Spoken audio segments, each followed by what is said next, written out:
नमस्कार, स्वागत है आप सभी का कालचक्र में। मैं हूं विपनेश माथुर और मेरे साथ हैं प्रश्न कुंडली विशेषज्ञ पंडित सुरेश पांडे जी। पंडित जी, बहुत बहुत स्वागत है। धन्यवाद। मार्च महीने में कौन सा ग्रह लाएगा खुशियां, कौन सा ग्रह देगा चुनौतियां, अशुभ ग्रहों को कैसे शुभ बनाएं, भाग्य का साथ कैसे पाएं, जानने के लिए देखिए कालचक्र।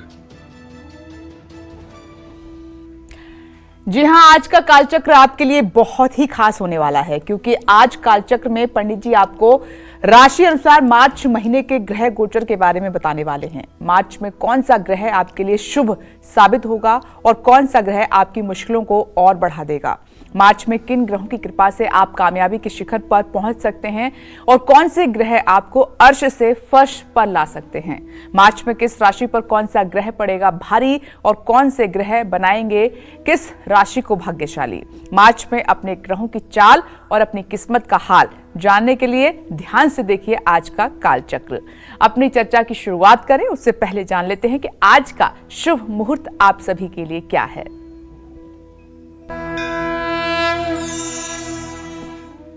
आज 28 फरवरी 2025 दिन शुक्रवार है।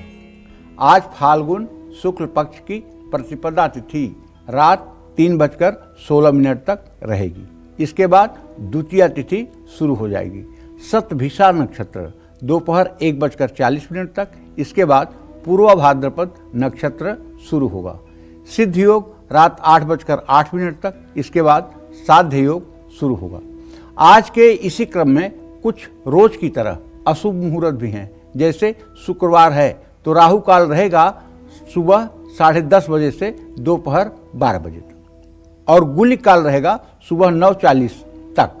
यमगंड काल रहेगा दोपहर 3:27 से शाम 4:54 तक। तो हो सके तो इन अशुभ समयों में आपको किसी नए कार्य का शुभारंभ करने से बचना चाहिए। वैसे भी एक बात जान लीजिए कि शुक्ल पक्ष की प्रतिपदा तिथि के दिन नवरात्र को छोड़ करके बाकी कभी शुभ कार्य शुरू नहीं करना चाहिए। द्वितीया के दिन ही काम शुरू करना चाहिए। द्वितीया के दिन किया हुआ कार्य जो है, जैसे चंद्रमा द्वितीया से कला कला बढ़ता है, उसी तरह से मनुष्य का विकास निरंतर होता रहता है। इसमें कोई दो राय नहीं है। जय मां विंध्यवासिनी। राशि अनुसार आपके ग्रहों की चाल और आपकी किस्मत का हाल तो पंडित जी से जानेंगे, लेकिन उससे पहले पंडित जी से मार्च महीने का पूरा ग्रह गोचर जान लेते हैं। मार्च में कौन सा ग्रह अपनी राशि बदलेगा, किन ग्रहों की युति बनेगी, मार्च में कौन से ग्रह खतरनाक योग बनाने वाले हैं। आइए पंडित जी से सबसे पहले यही जानते हैं। तो पंडित जी, पहले ग्रह गोचर की बात हो जाए। देखो बिनेश, मार्च में मंगल मिथुन राशि में ही रहेंगे। देखिए, मंगल अभी भी मिथुन राशि में 22° कला पर गोचर कर रहे हैं। 2 मार्च को शुक्र मीन राशि में बकरी हो जाएंगे। अभी भी शुक्र मीन राशि में ही हैं, लेकिन ये 2 मार्च को बकरी हो जाएंगे। 14 मार्च को सूर्य मीन राशि में प्रवेश करेंगे और 15 मार्च को बुध मीन राशि में ही बकरी हो जाएंगे। 18 मार्च को मीन राशि में बुध अस्त भी हो जाएगा। 19 मार्च को शुक्र अस्त हो जाएगा। 29 मार्च को शनि मीन राशि में प्रवेश करेगा और मार्च महीने में सूर्य और शनि की युति हो जाएगी। 14 मार्च को पूर्ण चंद्र ग्रहण है और 29 मार्च को आंशिक सूर्य ग्रहण है। लेकिन ये दोनों ही ग्रहण भारत में दिखाई नहीं देंगे। जब भारत में दिखाई नहीं देंगे तो भारत में इसका सूतक पातक नहीं लगेगा। इस ग्रहण से किसी प्रकार की सावधानी करने की जरूरत नहीं है। जय मां विंध्यवासिनी। तो मार्च के ग्रह गोचर के बारे में तो पंडित जी ने आपको बता दिया। अब बात करते हैं मार्च में पड़ने वाले शुभ मुहूर्त की। अगर आप सगाई, विवाह या गृह प्रवेश करना चाह रहे हैं, गाड़ी, प्रॉपर्टी या गोल्ड खरीदना चाहते हैं, तो आपको मार्च में किस शुभ मुहूर्त में ये सब करना चाहिए। आइए पंडित जी से जान लेते हैं। तो पंडित जी, मार्च महीने के शुभ मुहूर्त बताइए। देखिए, गृह प्रवेश का मुहूर्त है 1, 5, 6, 14 और 15 मार्च। अच्छा, एक बात का निदान मैं कर देना चाहता हूँ। कुछ लोगों के दिमाग में ये बड़ा भ्रम बैठा हुआ है कि गृह प्रवेश के बाद पहले होली नहीं आनी चाहिए, पहले दिवाली आनी चाहिए। ये मिथक है, ये शास्त्रों की बात नहीं है। ये अपने मन से, कल्पना से उपजाई हुई बात है। ये कहीं शास्त्र में नहीं लिखा हुआ है कि गृह प्रवेश के बाद पहले होली नहीं होनी चाहिए। ये जो लोग कहते हैं वो लोग लकीर की फकीरी पीटते हैं, शास्त्र की बात नहीं है। शास्त्र में आप उठाकर पंचांग देख लीजिए, गृह प्रवेश और गृहारंभ के मुहूर्त आपको होली के पहले खूब मिलेंगे। ऐसा नहीं है कि शास्त्रकार जो है वो मतलब शास्त्रों का बिना अध्ययन के कोई चीज लिखते हैं। तो इसलिए ये दिमाग से भ्रम निकाल देना चाहिए कि होली के पहले गृह प्रवेश ना करें, दिवाली के पहले गृह प्रवेश करें। ये एक प्रकार का मानसिक मतलब कि अव्यवस्था का कार्यक्रम है। हाँ, वाहन खरीदने का मुहूर्त जो मार्च 2025 में है वो है 2 तारीख को, 6 तारीख को, 7 तारीख को, 9 तारीख को, 10 तारीख को, 17 तारीख को, 19 तारीख को, 20 तारीख को और 20 मार्च को जो है ये मतलब कि मुहूर्त है। सगाई के मुहूर्त की बात करेंगे तो 1, 4, 7, 10, 12, 15, 18, 21, 25 और 29 मार्च को आप सगाई भी कर सकते हैं। प्रॉपर्टी के मुहूर्त की बात करें खरीदने की तो 6, 7, 13, 20, 21, 27 और 28 मार्च को आप प्रॉपर्टी खरीद सकते हैं। व्यवसाय शुरू करने का मुहूर्त 1 और 19 मार्च है। विवाह का मुहूर्त 1, 2, 6, 7 और 12 मार्च को है। सोना खरीदने का मुहूर्त 2025 मार्च में 3, 10, 17, 25 और 31 मार्च को है। इसी तरह से नामकरण का जो मुहूर्त है मार्च के महीने में वो 2, 6, 9, 16, 19, 24, 26, 28 और 30 मार्च को है। मुंडन का मुहूर्त 3, 17, 21 और 27, 31 मार्च को है। जनेऊ का मुहूर्त 1, 2, 14, 15, 16 और 31 मार्च को है। अन्नप्राशन का मुहूर्त 3, 6, 14, 27 और 31 मार्च को है। ये मुहूर्त इस महीने में हैं, इनका आप ध्यान देंगे तो आपके काम आएगा। जय मां विंध्यवासिनी। तो पंडित जी के साथ चर्चा हमारी आगे भी जारी रहेगी। अभी हम राशिफल की शुरुआत करते हुए बात कर लेते हैं मेष राशि की। मेष राशि वालों पर मार्च में किन ग्रहों की शुभ अशुभ दृष्टि रहेगी, साथ ही मार्च में कौन से ग्रह इनको फायदा पहुंचाएंगे और कौन सा ग्रह इनका बड़ा नुकसान कर सकते हैं, आइए जान लेते हैं पंडित जी। देखिए, मार्च का महीना मेष राशि के जातकों के लिए औसत से उत्तम की ओर जा सकता है। आपका राशि स्वामी मंगल मजबूत स्थिति में है जो आपके आत्मविश्वास को बढ़ाएगा और सफलता दिलाएगा। महीने का पहला भाग ज़्यादा अच्छा रहेगा क्योंकि सूर्य भी आपके पक्ष में रहेंगे। दूसरा भाग थोड़ा सा कमजोर हो सकता है क्योंकि सूर्य की स्थिति आपके 12वें भाव में हो जाएगी। इस समय सूर्य से आपको सहयोग नहीं मिल पाएगा। मार्च महीने में बुध का गोचर आपके लिए फायदेमंद नहीं रहेगा। मार्च 2025 में बृहस्पति और शुक्र आपको अच्छे परिणाम दे सकते हैं, लेकिन शनि का प्रभाव आपके ऊपर मिला जुला रहेगा। शनि और गुरु के प्रभाव में, शनि गुरु के प्रभाव में आएगा तो शुभ प्रभाव देगा और शनि राहु के प्रभाव में आएगा तो अशुभ प्रभाव देगा। राहु इस महीने कमजोर है लेकिन केतु से आपको लाभ मिलेगा।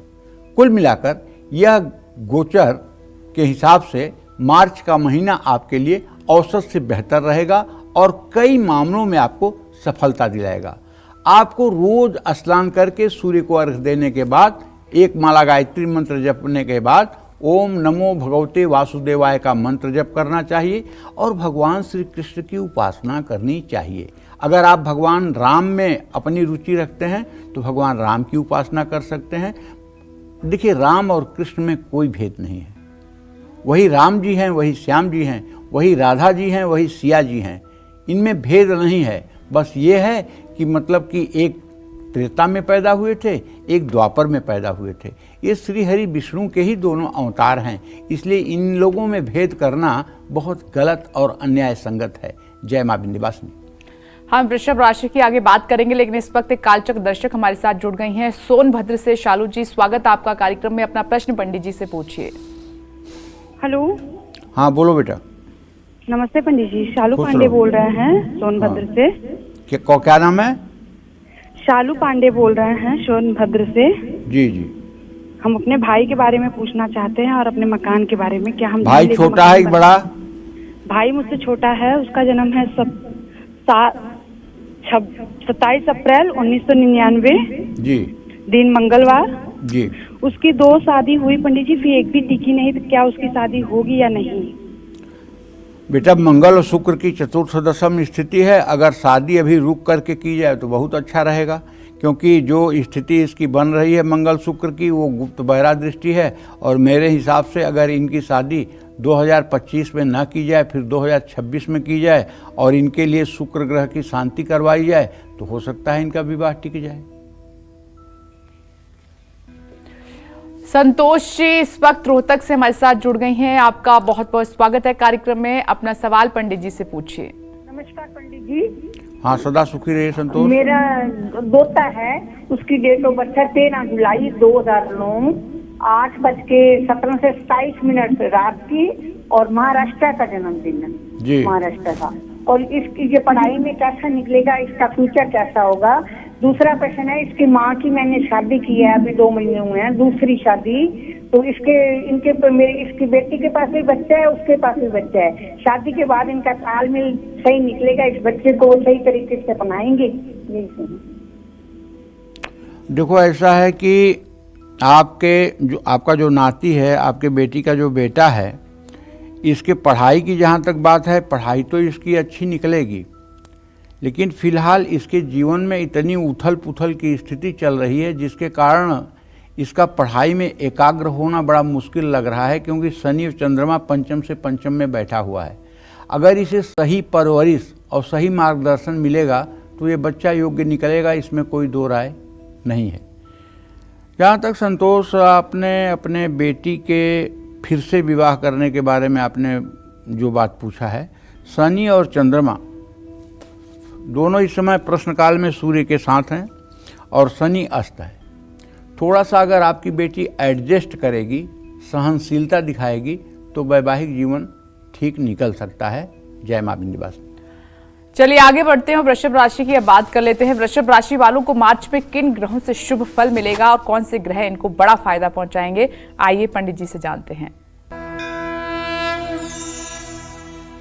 देखिए, अगर आपकी भी वृषभ राशि है तो मैं आपको बताना चाहता हूं, मार्च के महीने में शुक्र आपके लाभ भाव में उच्च राशि में रहेंगे, जिससे जीवन के कई क्षेत्रों में आपको अच्छे परिणाम मिलेंगे। सूर्य का गोचर कर्म और लाभ भाव में रहेगा, जिससे सफलता मिलने की संभावना बढ़ेगी। मार्च के महीने में वृषभ राशि वालों को बृहस्पति औसत से बेहतर परिणाम दे सकते हैं। नीच राशि में होने के बाद भी बुध लाभ भाव में बैठा है, ऐसे में आपको कुछ लाभ जरूर देगा। मार्च महीने में वृषभ राशि वालों के लिए राहु अनुकूल रहेगा और अच्छे परिणाम दे सकता है, लेकिन मंगल का दूसरे भाव में बैठकर पारिवारिक और आर्थिक परेशानियों का संकेत कर रहा है। ऐसे में मंगल से शुभ प्रभाव मिलने की उम्मीद नहीं की जा सकती है। मार्च के महीने में आपके राशि में बुध कमजोर स्थिति में होने के कारण कभी कभी नकारात्मक प्रभाव डाल सकता है। इस महीने शनि आपको मिले जुले परिणाम देंगे। शनि की तरह राहु भी इस महीने आपको मिला जुला परिणाम देगा। केतु कमजोर रहेगा, जिससे कुछ क्षेत्रों में संघर्ष करना पड़ सकता है। कुल मिलाकर मार्च का महीना वृषभ राशि के जातकों के लिए मिला जुला रहेगा। कोई बड़ी परेशानी नहीं है, ये तो दावे के साथ कह सकता हूं, लेकिन छोटी छोटी मुश्किलें तनाव बढ़ाने के लिए काफी हैं। तो आपको क्या करना है, हाँ, पूरे महीने माँ दुर्गा की उपासना करनी है, और हर रोज आप अगर ज्यादा कुछ नहीं कर सकते तो सुबह दुर्गा चालीसा का 10 बार पाठ करिए और संपूर्ण रूप से माँ दुर्गा की शरणागति ले लीजिए। माँ दुर्गा की शरणागति लेते ही आपके जीवन के सारे अशुभ प्रभाव समाप्त हो जाएंगे और आप सुखपूर्वक जीवन व्यतीत करेंगे। जय मां विंध्यवासिनी। आगे मिथुन राशि की बात करेंगे, लेकिन अभी अमरोहा से कालचक्र दर्शक चांदनी जी जुड़ गई हैं। स्वागत है आपका। अपना सवाल पंडित जी से कीजिए। जय मां विंध्यवासिनी। जय मां विंध्यवासिनी। बेटा गुरु जी, वो जो है, मुझे तो अपनी क्या नाम है डेट ऑफ बर्थ ठीक से पता नहीं है, लेकिन मेरे हस्बैंड की जो है तो बर्थ है 26 दिसंबर 1993। पंडित जी, हमारी शादी को कई साल हो गए, हमारे पास भी संतान नहीं। और एक प्रश्न यह है कि एक 13 दिन का परिवार है 13 अप्रैल को, क्या उसमें सफलता मिलेगी? क्या? 13 अप्रैल जो है 2025 में इनका एक पेपर है, क्या उसमें सफलता मिलेगी? और एक हमारा संतान भी है। पहले प्रश्न का उत्तर तो ये है कि तुमने संतान के बारे में प्रश्न किया है। बृहस्पति और चंद्रमा दोनों की चतुर्थ दशम स्थिति है, जिससे ये बात संकेत में आ रही है कि संतान प्राप्ति का योग अभी भी नहीं बना हुआ है, क्योंकि शनि अस्त है और बृहस्पति और चंद्रमा की गुप्त बैरा दृष्टि है। ऐसे में मैं कहना चाहूँगा कि आप अपने पति के साथ संतान की इच्छा होने पर खूब अच्छे से गाय के दूध से मिट्टी का पार्थिव शिवलिंग घर में बनवाकर किसी योग्य विद्वान 3 ब्राह्मणों को बुला करके एकादशनी रुद्राभिषेक का आयोजन करिए, जिसमें कम से कम 5-6 घंटे का समय लगेगा, और उन्हीं 3 लोगों को भोजन करा के दक्षिणा दीजिए। इससे भगवान शिव प्रसन्न होंगे और आपके घर में एक अच्छे संतान का आगमन होगा। दूसरी बात जो आपने पूछा है अपने पति के एग्जामिनेशन के बारे में, तो उसके बारे में बताना चाहूँगा कि आपके सप्तम भाव से दसम भाव का स्वामी सूर्य और शुक्र हैं, जो परस्पर द्वितीय द्वादश की स्थिति में हैं। इनको मेहनत करना चाहिए, परीक्षा देना चाहिए, लेकिन सफलता न मिलने पर उदास नहीं होना चाहिए, क्योंकि अभी ग्रह गोचर इनके अनुकूल नहीं चल रहे हैं। जय मां विंध्यवासिनी। मिथुन राशि की हम बात करें उससे पहले एक और दर्शक इस वक्त हमारे साथ जुड़ गए हैं। आपका स्वागत है, अपना नाम बताकर प्रश्न करें। मनोज जी मुंबई से बात कर रहे हैं, अपना प्रश्न कीजिए। हाँ, हेलो। हाँ बोलिए मनोज जी। पंडित जी प्रणाम। हाँ सदा सुखी रहिए। मुझे अपने बच्चे के बारे में पूछना है जी। उसका डेट ऑफ बर्थ है 2 नवंबर 2000। जी। किस सेक्टर में जाना उसके लिए उचित है? व्यवसाय में कि नौकरी में? क्या? व्यवसाय करना उचित रहेगा कि नौकरी उसको अच्छा रहेगा? चलिए मैं आपको बताता हूं कि आपके पुत्र भाव का स्वामी बृहस्पति है, उससे दसम भाव का स्वामी बुध है, बुध की पूरी दृष्टि है। आपके बेटे को बैंकिंग के क्षेत्र में या रियल एस्टेट के क्षेत्र में नौकरी करना सबसे ज़्यादा उचित होगा। अभी आपके बेटे का 25वां साल चल रहा है। अगर ये 31 साल की उम्र के पहले व्यवसाय करेगा तो व्यवसाय में घाटा कर देगा और नुकसान कर देगा, क्योंकि अभी इसके पास अनुभव नहीं है। अगर अभी नौकरी करे 6 साल और उसके बाद व्यवसाय का शुभारंभ करे तो शायद इसका जीवन अच्छा रहेगा। अभी मनोज भैया आप अपने बेटे से कहिए कि वो रोज़ सुबह उठ करके सूर्य को जल दिया करे। सूर्य को जल देने के बाद हो सके तो गायत्री मंत्र बोला करे, और उसके बाद इसे श्री राम चालीसा का पाठ करना चाहिए और अपना खान पान सात्विक रखना चाहिए। अगर ये अपना खान पान सात्विक रखेगा तो निश्चित रूप से जीवन का इसके रास्ता आसान हो जाएगा। जय मां विंध्यवासिनी। चलिए आगे बढ़ते हुए मिथुन राशि की अब बात कर लेते हैं। मार्च पे मिथुन राशि वालों के लिए कौन सा ग्रह बड़ी परेशानियों का कारण बनेगा और किस ग्रह से मिथुन राशि वालों को मार्च में सबसे ज्यादा फायदा मिलने वाला है, आइए जानते हैं। देखिए, मार्च महीने की ग्रह स्थिति अगर देखें तो आपके लग्न या राशि में कह लीजिए, राशि का स्वामी बुध अपनी नीच राशि में रहेगा, लेकिन कर्म स्थान में होने के कारण कार्य क्षेत्र में अच्छे अवसरों के साथ साथ अच्छे परिणाम भी मिल सकते हैं। लेकिन मंगल आपका क्रोध बढ़ा सकता है, इसलिए वो आपके राशि में है। विवाद का कारण बन सकता है। आप छोटी छोटी बात पे तुनक सकते हैं, छोटी छोटी बातों पे आपको उत्तेजना आ सकती है। तो मार्च महीने में समय समय पर स्वास्थ्य समस्याएं भी पैदा हो सकती हैं। इसलिए आपको पहला तो क्रोध करने से बचना चाहिए, और दूसरा बिना मतलब किसी से उलझना नहीं चाहिए। बृहस्पति का गोचर चूंकि आपके 12वें भाव में है और चंद्रमा के नक्षत्र में है, इसलिए बृहस्पति की ये स्थिति आपको शुभ फलदायी नहीं होगी। शुक्र उच्च अवस्था में कर्म स्थान में रहेंगे, लेकिन शुक्र का गोचर 10वें भाव में भी रहेगा, जो शुभ नहीं है। ऐसे में मार्च के महीने में मिथुन राशि वालों को शुक्र से मिले जुले परिणाम प्राप्त होंगे। सूर्य के गोचर में मिथुन राशि वालों के मार्च महीने के आखिरी 2 हफ्ते अच्छे रहेंगे। मार्च महीने में शनि भाग्य भाव में रहेंगे, लेकिन बृहस्पति के नक्षत्र में होने के कारण ज़्यादा लाभ नहीं दे पाएंगे। मार्च महीने में मिथुन राशि वालों के लिए राहु केतु का गोचर भी बहुत अच्छा नहीं है। कुल मिलाकर ग्रह स्थिति को देखते हुए मार्च का महीना आपके लिए साधारण है। कार्य क्षेत्र में लाभ तो मिलेगा, लेकिन व्यवहार और सेहत पर नकारात्मक असर पड़ सकता है।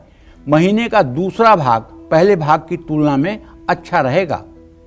आपको चाहिए कि नित्य प्रातः स्नान करके सूर्य को अर्घ्य देने के बाद गाय को अंकुरित मूंग खिलाएं और हर रोज सुबह शाम आपको राम रक्षा स्तोत्र का पाठ करना चाहिए। जय मां विंध्यवासिनी। हमारे नेक्स्ट कॉलर निरुपमा जी छत्तीसगढ़ से हमारे साथ फोन लाइन पर जुड़ गई हैं। स्वागत है आपका कालचक्र में। अपना प्रश्न पंडित जी से पूछिए। हेलो पंडित जी प्रणाम। हाँ, सदा सुखी रहिए। पंडित जी मेरे दो प्रश्न है, एक मेरे लिए और मेरे पति के लिए है। मेरे पति का नाम है तोषित कुमार चंदन और उनका डेट ऑफ बर्थ है 17 मार्च 1990। उनका भविष्य जानना चाहती हूँ, उनका स्वास्थ्य कैसा रहेगा आगे चल के, इसके लिए भी कोई उपाय बता दीजिए।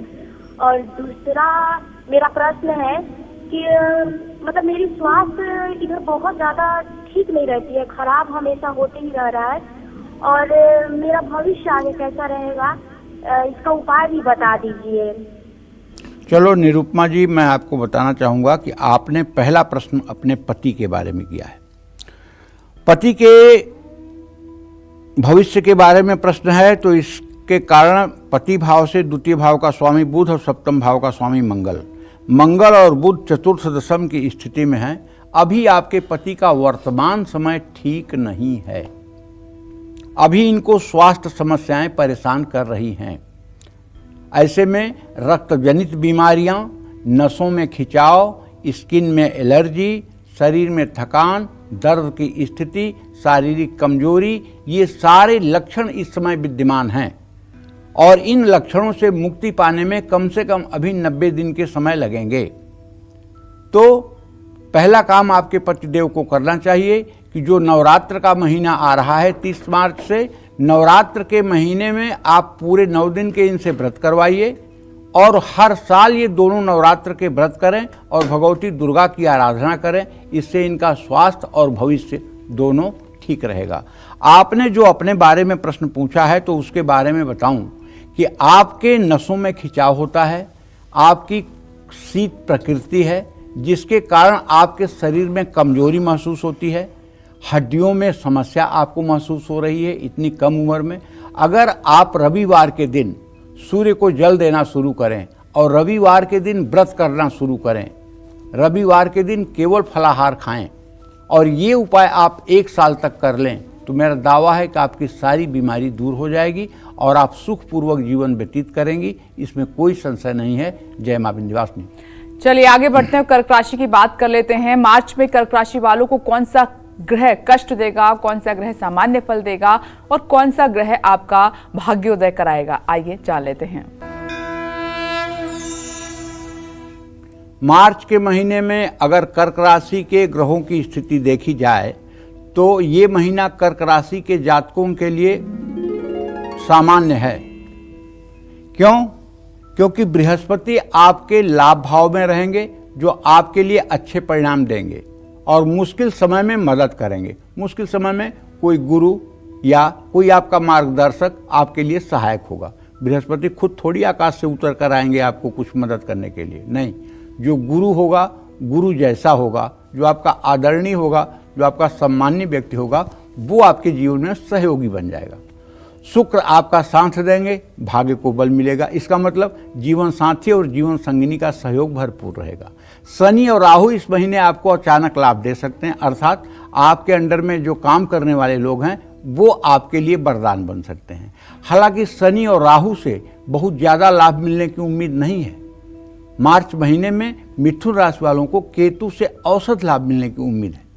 महीने के दूसरे भाग में सूर्य के भाग्य भाव में आने से लाभ मिलेगा, माने सरकारी सहायता भी आपको मिलेगी।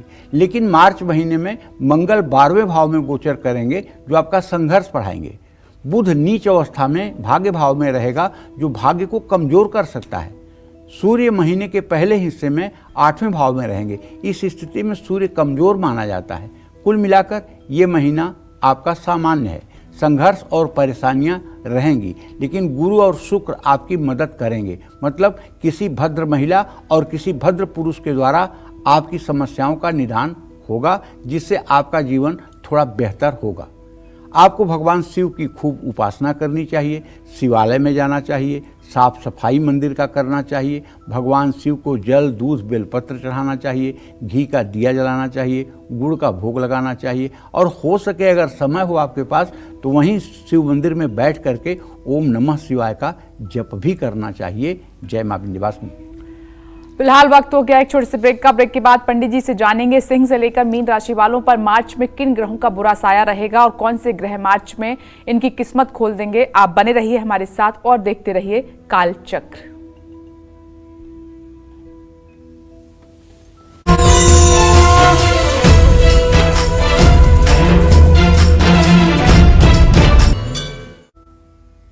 ब्रेक के बाद एक बार फिर से आप सभी का स्वागत है कालचक्र में। आज कालचक्र में पंडित जी आपको आपकी राशि के अनुसार मार्च महीने का सबसे सटीक ग्रह गोचर राशिफल बता रहे हैं। अगर आप भी जानना चाहते हैं कि मार्च में कौन सा ग्रह आपकी किस्मत बदलने वाला है और किस ग्रह से आपको पूरे महीने सावधान रहना है, अलर्ट रहना है, तो ध्यान से देखिए आज का कालचक्र। और चलिए अब चर्चा को आगे बढ़ाते हुए बात करते हैं सिंह राशि वालों की। मार्च में सिंह राशि वालों को कौन से ग्रह परेशान करेंगे और कौन से ग्रह इनका फायदा करवाएंगे, आइए जान लेते हैं। अब हम सिंह राशि के जातकों के ग्रह गोचर के बारे में बात करेंगे। तो ग्रह गोचर के हिसाब से मार्च का महीना सिंह राशि वाले जातकों के लिए संघर्ष से भरा हुआ है। आपके राशि स्वामी सूर्य देव मार्च के महीने में 14 मार्च के पहले तक तो ये 7वें भाव में है, उसके बाद ये 8वें मृत्यु भाव में प्रवेश कर जाएंगे, जो भाई अशुभ होगा। बुध के गोचर से भी आपको लाभ मिलने की उम्मीद है। बृहस्पति से भी मार्च महीने में आपको लाभ नहीं मिलने वाला है। शनि, राहु, केतु भी इस महीने आपकी लेग पुलिंग करेंगे, आपका पैर खींचेंगे। मार्च महीने में सिंह राशि वालों का भाग्य मंगल और शुक्र के भरोसे ही रहेगा। माने कोई आपका भाई या बहन या आपका जीवन साथी या जीवन संगिनी, इनका सहयोग ही मार्च के महीने में आपके जीवन में राहत प्रदान करेगा। मार्च के महीने में सिंह राशि वालों को सबसे ज़्यादा माने मंगल से, माने भाई और बहनों से सबसे ज़्यादा सुख प्राप्त होगा। मंगल और शुक्र के गोचर में सिंह राशि वालों को मार्च में थोड़ी सी राहत मिल सकती है। इसलिए आपको क्या करना है, हर रोज आपको सूर्य को जल देना है, गायत्री मंत्र पाठ करना है, और रोज आपको प्रसन्नता के साथ सुबह शाम हनुमान चालीसा का पाठ करना है और सात्विक भोजन करना चाहिए पूरे महीने, और रविवार को सख्ती से ब्रह्मचर्य का पालन करना चाहिए। जय मां विंध्यवासिनी। कानपुर से रोहित गुप्ता जी इस वक्त हमारे साथ जुड़ गए हैं। स्वागत है आपका कालचक्र में। अपना सवाल पंडित जी से पूछिए। पंडित जी चरण स्पर्श, मेरा नाम रोहित गुप्ता है, मैं कानपुर से बोल रहा हूँ जी। मेरी डेट ऑफ बर्थ है 29/9/1986 जी। रात 10:10 से जी। मेरा 3 प्रश्न है पंडित जी। मेरा पहला प्रश्न मेरी माता जी के लिए है। मेरी माता जी का नाम सूरजमुखी गुप्ता है। उनकी तबीयत 2 साल से काफी खराब है।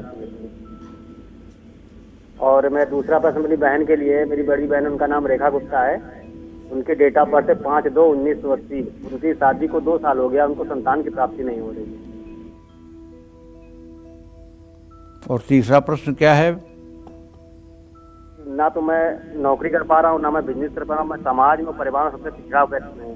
पंडित जी कुछ उपाय बताइए इससे मैं अपने। चलिए रोहित जी, पहला प्रश्न जो आपका है, आपके मातृभाव का स्वामी शनि और उससे 6ठे भाव में मंगल की स्थिति है। माता जी रक्त विकार से पीड़ित हैं।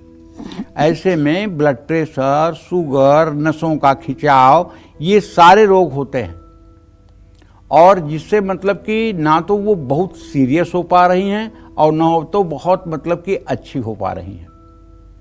तो मैं आपसे ये कहना चाहता हूँ कि आप अपनी माता जी के हाथ से 1 पाव अंकुरित मूंग 17 बुधवार किसी गाय को खिलवा दीजिए, निश्चित रूप से इसका लाभ मिलेगा।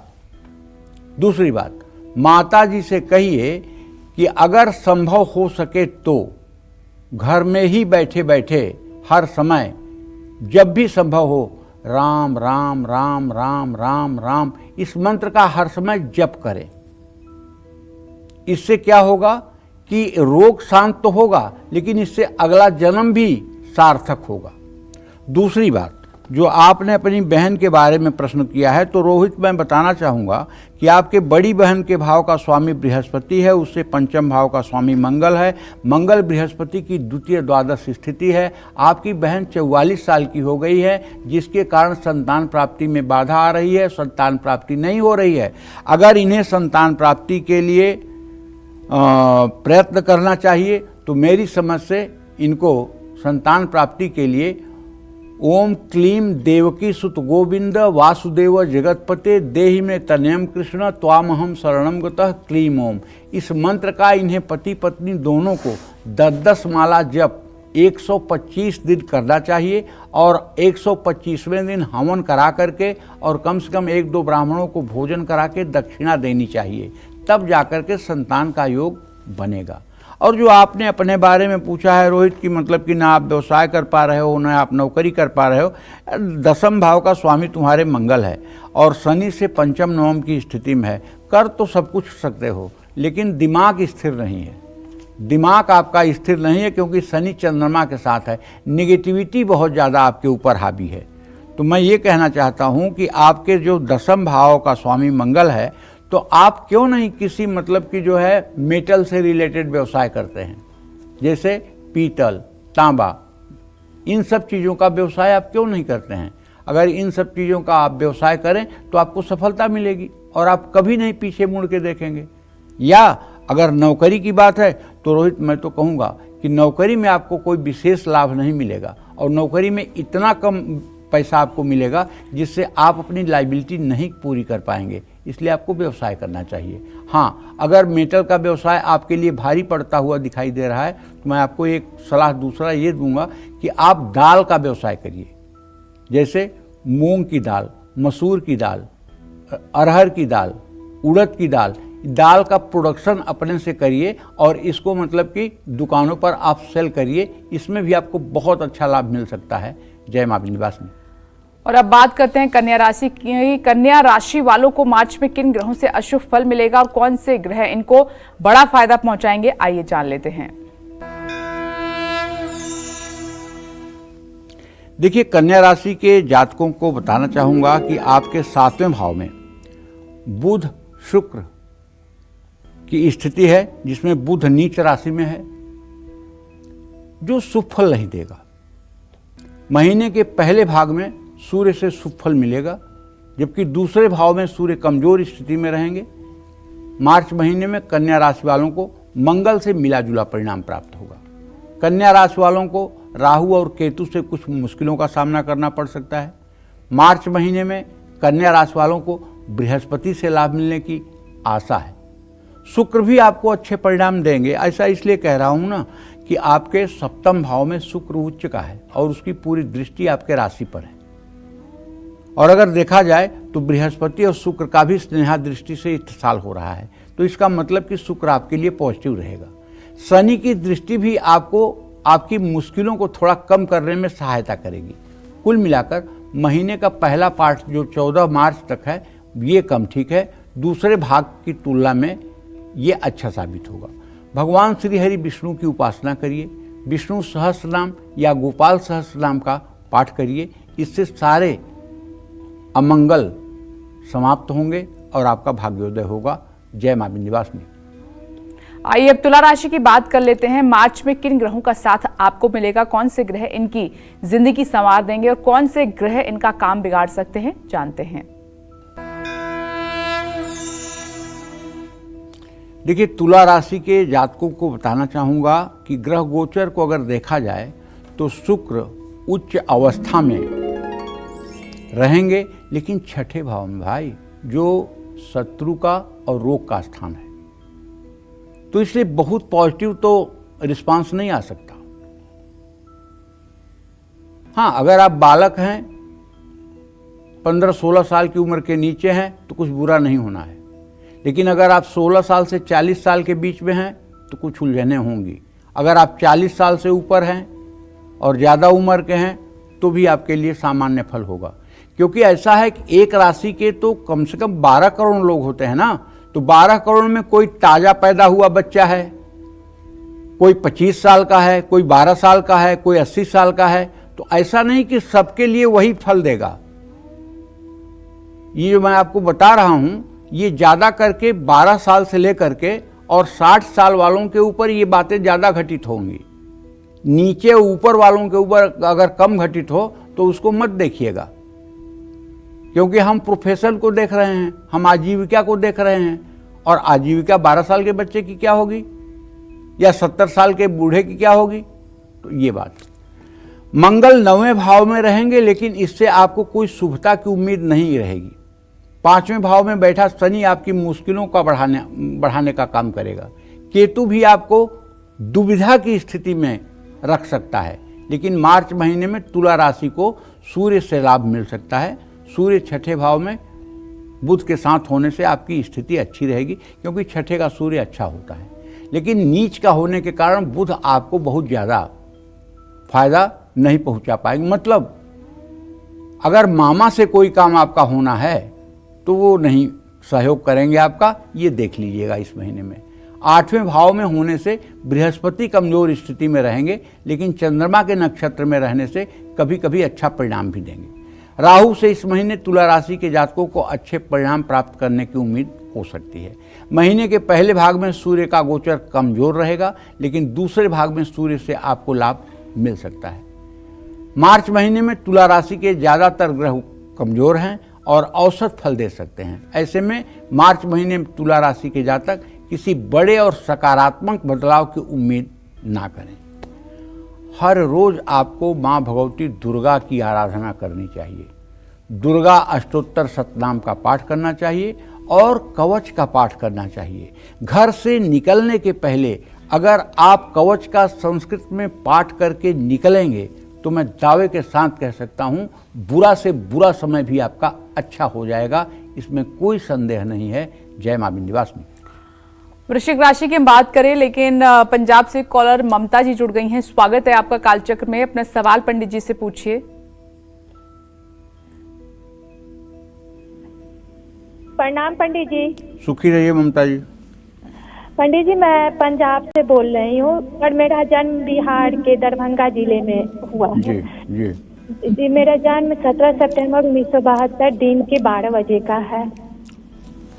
पंडित जी अब हम पंजाब में रह रहे हैं, हमारे पति लेदर कॉम्प्लेक्स में काम करते हैं। पंडित जी हमारा आर्थिक स्थिति बहुत अच्छा नहीं है और हमारे 2 बच्चे हैं। बड़े बच्चे का जन्म 26 जुलाई 2013 को रात के 8 से 8:30 के बीच में मुजफ्फरपुर का है, और छोटे लड़के का जन्म 16 जनवरी 2015 का है। पंडित जी मेरे दोनों बच्चे का भविष्य कैसा रहेगा और हमारा आर्थिक स्थिति कैसा रहेगा, मेरा भविष्य कैसा? देखो ऐसा है ममता, तुमने अपनी आर्थिक स्थिति के बारे में पहला प्रश्न किया है, तो सूर्य और बुध दोनों की स्थिति अभी द्वितीय द्वादश है प्रश्न काल में, और बुध धन भाव का स्वामी होकर के नीच राशि में है, जो इस बात का संकेत कर रहा है कि अभी तुम्हारा एकदम जेबा खाली है, अभी तुम्हारा एकदम बैंक बैलेंस 0 है, नील है। अब आपकी आर्थिक स्थिति अच्छी हो, इसके लिए आपको चाहिए कि अगर आप श्री सूक्तम का सुबह शाम 16 बार पाठ करना शुरू कर दें तो 16 महीने के बाद आपको कभी पूरे जीवन पैसे की कमी नहीं महसूस होगी। अगर ये श्री सूक्तम का पाठ आप नहीं कर पाती हैं, संस्कृत में है, आपको कठिन लग रहा है, तो YouTube पे श्री सूक्तम चला लीजिए और सीख लीजिए, महीने 2 महीने में आपको आ जाएगा। जहाँ तक दोनों बेटों के बारे में प्रश्न है, तो इसके बारे में बताऊं कि देखो, तुम्हारे चंद्रमा से पंचम भाव का स्वामी बुध है जो नीच राशि में है, उससे पंचम भाव का स्वामी शुक्र है। बड़े वाले बेटे का जिसका जन्म 2013 में हुआ है, अभी वो 12 साल का है, जरा उसकी पढ़ाई पर ध्यान दो। बहुत भूलने की उसकी आदत हो रही है, और उसको रोज अंकुरित मूंग खिलाया करो। सुबह खाना खाने से, भोजन करने से पहले, नाश्ता करने से पहले उसे 4 चम्मच अंकुरित मूंग जरूर खिलाया करो, हल्का सा नमक डाल के। और जो छोटे बेटे के बारे में बात किया है, जो इस समय 10 साल का हो रहा है, उसके बारे में ये कहना चाहूँगा कि छोटा बेटा है तो टैलेंटेड, इसमें कोई दो राय नहीं है, लेकिन खुरापाती बहुत है। तो इसको साइकिल वाइकिल चलाने के लिए मत देना। आगे ये पढ़ाई अच्छी कर लेगा, अपनी ज़िंदगी अच्छी कर लेगा। जब तक ये 14 साल का ना हो तब तक इसको साइकिल वगैरह चलाने के लिए नहीं देना चाहिए, नहीं तो इसे चोट चपेट लगने की संभावना बन जाएगी। हाँ, लेकिन अगर आप श्री सूक्तम का पाठ कर लें, और अगर श्री सूक्तम भी आपसे नहीं बनता है तो एक छोटा सा मंत्र बता रहा हूँ तुम्हें, श्रीम श्रीम, ये महालक्ष्मी का मंत्र है। हर समय सोते जागते उठते बैठते खाना बनाते समय परोसते समय हर समय मन में चलाओ श्रीम श्रीम श्रीम श्रीम श्रीम श्रीम श्रीम श्रीम। ये एक दिन ऐसा आएगा जब तुम्हारी जिंदगी खुशियों से भर जाएगी। और हर समय महालक्ष्मी का ध्यान करो, और ये महालक्ष्मी के सामने बैठकर पूजा स्थान में कहो कि माँ मैं तुम्हारी बेटी हूँ, मैं कोई तुम्हारी दुश्मन नहीं हूँ, तुम कहाँ हो कि अपने बेटी की याद नहीं कर रही हो। इस तरह से रोज महालक्ष्मी के सामने बात करो, जिंदगी बदल जाएगी। जय माँ विंध्यवासिनी। चलिए आगे बढ़ते हैं, वृश्चिक राशि की हम बात कर लेते हैं। मार्च में वृश्चिक राशि वालों की जिंदगी में कौन सा ग्रह शुभ दृष्टि डालेगा और कौन सा ग्रह इनके लिए नई मुसीबतें खड़ी करेगा, आइए जान लेते हैं। मार्च के महीने में ग्रहों की स्थिति अगर वृश्चिक राशि के जातकों के लिए देखी जाए तो हम तो ये कह सकते हैं भाई मध्यम फलदायी होगी। अशुभ ग्रह आपसे कड़ी मेहनत करवाएंगे, क्योंकि 29 मार्च तक अभी शनि का ढैया भी आपके ऊपर है। 8वें भाव में मंगल के होने के अशुभ परिणाम आपको प्राप्त हो सकते हैं। 4थे और 5वें भाव में सूर्य के होने से सूर्य से भी आपको लाभ मिलने की उम्मीद नहीं है। सुख भाव में शनि और 5वें भाव में राहु ये अशुभ फल देने के लिए हर समय तैयार रहेंगे। जानते हैं, अगर आपका संतान है तो उसकी भी सेहत में गिरावट इस महीने आपको देखने में मिलेगी। मार्च महीने में वृश्चिक राशि वालों को कुछ ग्रहों से लाभ भी मिलेगा, जैसे बृहस्पति के 7वें भाव में रहने से शनि की अशुभता में थोड़ी कमी आएगी। 5वें भाव में उच्च का शुक्र आपके भाग्य को बल देगा। केतु लाभ भाव में सूर्य के नक्षत्र में रहेगा, जिससे औसत से बेहतर परिणाम मिलेगा। कुल मिलाकर ग्रह स्थिति को देखें तो वृश्चिक राशि वालों के लिए महीना सामान्य है, लेकिन सकारात्मकता बढ़ेगी, लेकिन चुनौतियां भी रहेंगी। तो आपको करना है हनुमान जी की उपासना, हनुमान चालीसा का पाठ और ओम हंग हनुमताय नमः इस मंत्र का सुबह शाम 108 बार जप आपको जरूर करना चाहिए। जय मां विंध्यवासिनी। आगे बढ़ते हैं और धनु राशि की बात कर लेते हैं। मार्च पे धनु राशि वालों के लिए कौन सा ग्रह मुसीबत खड़ी करने वाला है और कौन से ग्रह की कृपा से धनु राशि वालों को अपना भाग्य चमकाने का मौका मिलेगा, आइए जान लेते हैं। देखिए, धनु राशि के जातकों को बताना चाहूंगा कि मार्च के महीने में आपके राशि स्वामी बृहस्पति 6ठे भाव में रहेंगे। बृहस्पति से आपको लाभ मिलने की उम्मीद बहुत कम है, क्योंकि 6ठा रोग शत्रु का स्थान है भाई। महीने के पहले आपके सूर्य जो है शुभ स्थिति में रहेंगे, लेकिन दूसरे भाग में 14 मार्च के बाद सूर्य से नुकसान की संभावना है। मंगल अच्छी स्थिति में नहीं रहेगा, जिससे ज्यादा लाभ नहीं मिल पाएगा। राहु केतु मार्च महीने में धनु राशि वालों के लिए मुश्किलें बढ़ा सकते हैं, लेकिन तीसरे भाव में शनि के होने से भाग्य का साथ मिलेगा। साथ तो मिलेगा, लेकिन अगर छोटा भाई होगा तो उसको थोड़ी परेशानी भी होगी। बुध के अशुभ स्थिति में होने के बाद भी कुछ लाभ मिलने के आसार हैं। मार्च महीने में शुक्र ऐसा ग्रह होगा जो धनु राशि के जातकों को सबसे ज्यादा लाभ देकर जाएगा। पिछले महीने की तुलना में धनु राशि वालों का भाग्य मार्च महीने में थोड़ा अच्छा रहेगा। गुरुवार को केले के पेड़ में जल और हल्दी अर्पित करें। गुरुवार को चने की दाल और गुड़, भीगी हुई चने की दाल और गुड़ किसी पत्ते पर रख करके गाय को खिलाएं। ये उपाय पूरे मार्च महीने अगर आप करेंगे तो आपका जीवन बेहतर रहेगा। जय मां विंध्यवासिनी। मकर, कुंभ और मीन राशि वालों के लिए ग्रहों के लिहाज से मार्च का महीना कैसा रहने वाला है, मार्च में किन ग्रहों का साथ मिलेगा और कौन से ग्रह इनकी परेशानियों को और बढ़ा सकते हैं, ये सब बताएंगे आपको पंडित जी। लेकिन छोटे से ब्रेक के बाद आप बने रहिए हमारे साथ और देखते रहिए कालचक्र।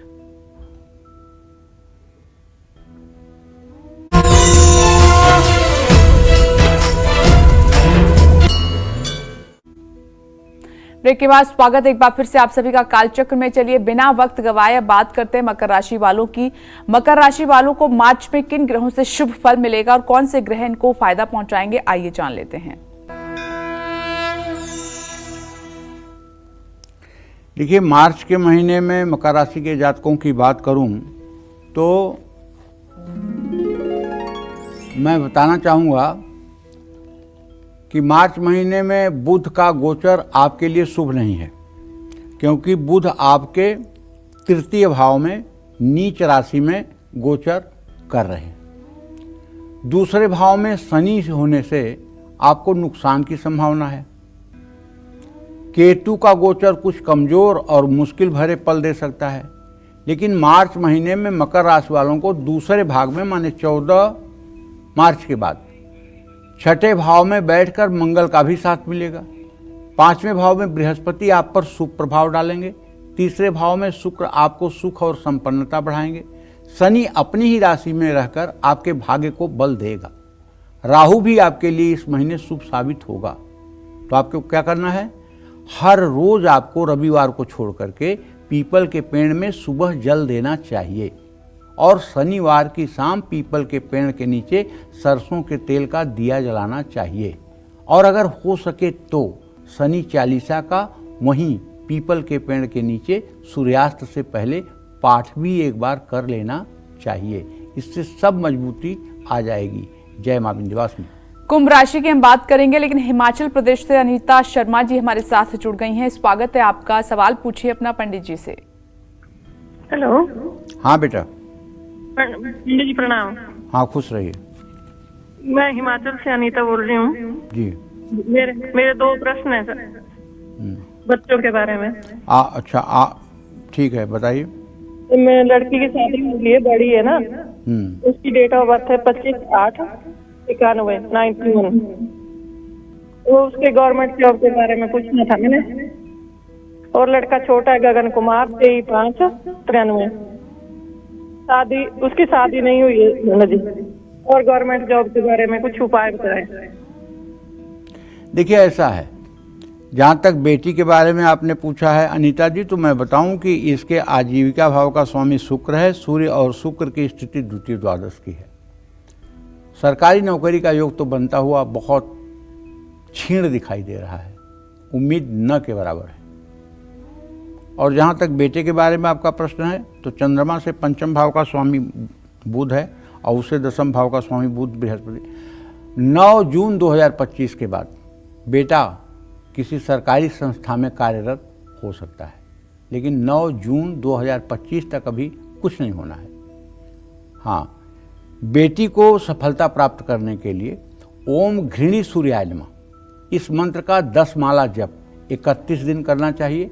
अशुद्ध रहने पर ना करें। सूर्य को जल देना चाहिए। रविवार के दिन नमक नहीं खाना चाहिए, तो उम्मीद बन सकती है। और बेटे को चाहिए कि आपका बेटा नित्य प्रातः स्नान करने के बाद हनुमान चालीसा का पाठ करके ही कोई दूसरा काम करे।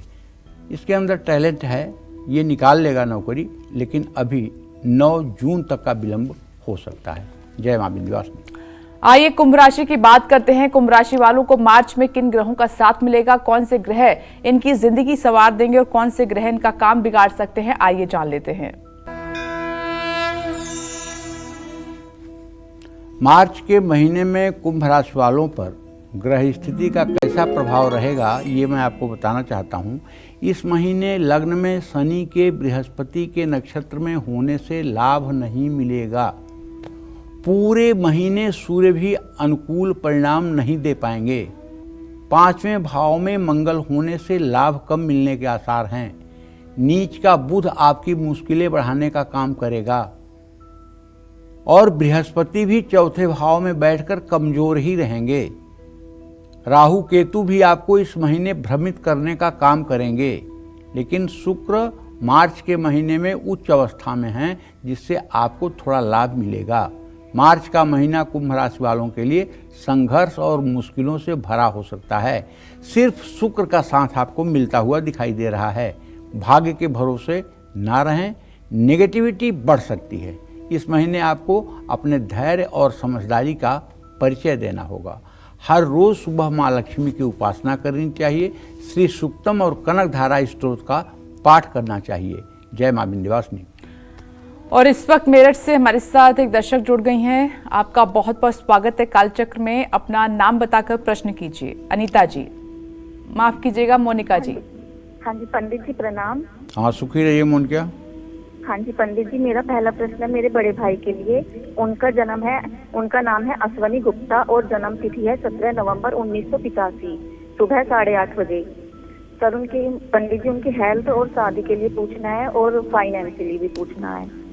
सर उनकी शादी में बहुत दिक्कतें आ रही है और हेल्थ भी सही नहीं रहती है।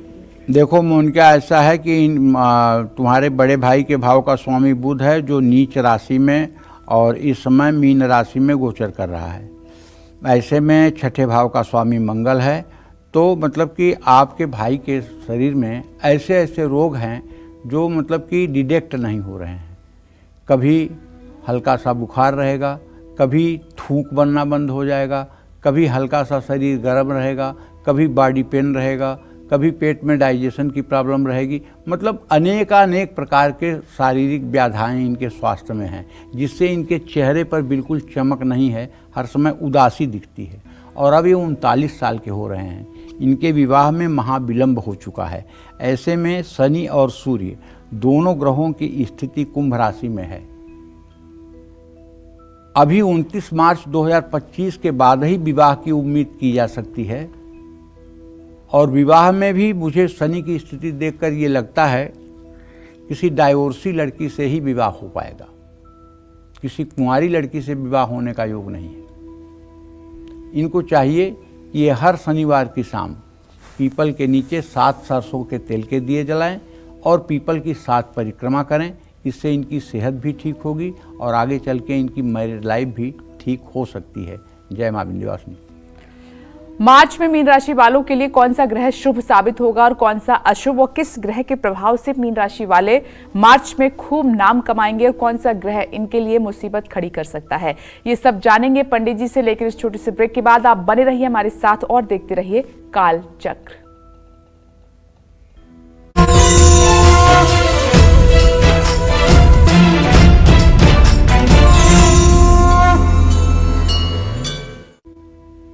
ब्रेक के बाद स्वागत है आप सभी का कालचक्र में। चलिए अब जल्दी से बात कर लेते हैं मीन राशि वालों की। मार्च में मीन राशि वालों की जिंदगी में कौन सा ग्रह शुभ दृष्टि डालेगा और कौन सा ग्रह इनके लिए नई मुसीबतें खड़ी करेगा, आइए जानते हैं।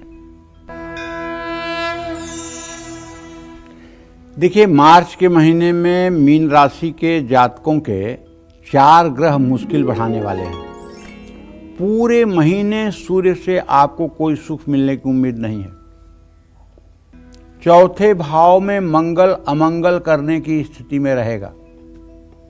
बुध भी कमजोर है, जिसके कारण आप फैसला लेने में मुश्किलों का सामना करेंगे। शनि के साथ साथ राहु केतु भी आपके लिए चुनौती पैदा कर सकते हैं। लेकिन मार्च महीने में सिर्फ 2 ग्रहों से मीन राशि वालों को थोड़ा धैर्य मिलेगा। तीसरे भाव में बृहस्पति आपको लाभ देंगे। शुक्र से भी शुभ प्रभाव मिलेगा और भाग्य कुछ मामलों में साथ दे सकता है। इस महीने बस 2 शुभग्रह ही आपका साथ देंगे। ऐसे में मीन राशि वालों को सूझबूझ और धैर्य से काम करना चाहिए। घर में अगर अभी तक राम दरबार का चित्र नहीं है तो अब आपको लगा लेना चाहिए। राम दरबार का चित्र लगाना चाहिए और राम दरबार के चित्र में जो कुछ दिख रहा है उसको आंख बंद करके अपने मस्तिष्क में कुछ देर के लिए चिंतन करना चाहिए। और रामचरितमानस पूरे महीने में अगर आप रामचरितमानस को पूरा पढ़ डालिए, मास पारायण कहते हैं जिसको, 30 दिन में पूरी रामायण खत्म कर डालिए, मैं दावे के साथ कहता हूँ आने वाला समय आपके लिए सफलता के फूल बिछा देगा आपके रास्ते पर। कुछ करिए तो धर्म के लिए, कुछ बढ़िए तो आगे। अगर आप रामचरितमानस का मास पारायण कर डालें, पहली बात तो ये जानिए कि मार्च का महीना ही नहीं ठीक होगा, आपका पूरा जन्म ठीक हो जाएगा। आप जरा अपने सीने पर हाथ रख के सोचिए कि भगवान की शरणागति से क्या लाभ आपको मिलेगा। जय मां विंध्यवासिनी। तो मार्च का महीना राशि अनुसार आपके लिए कैसा रहेगा, ये पंडित जी ने आपको बताया। पंडित जी आपका बहुत बहुत धन्यवाद। उम्मीद करते हैं आज का विषय हमारा आपको बहुत पसंद आया होगा। कल फिर एक नए विषय और आपकी परेशानियों को दूर करने के लिए ढेरों उपाय लेकर आएंगे हम पंडित सुरेश पांडे जी के साथ। तब तक के लिए कालचक्र की टीम को दीजिए इजाजत और देश और दुनिया की खबरों के लिए देखते रहिए न्यूज़ 24। नमस्कार।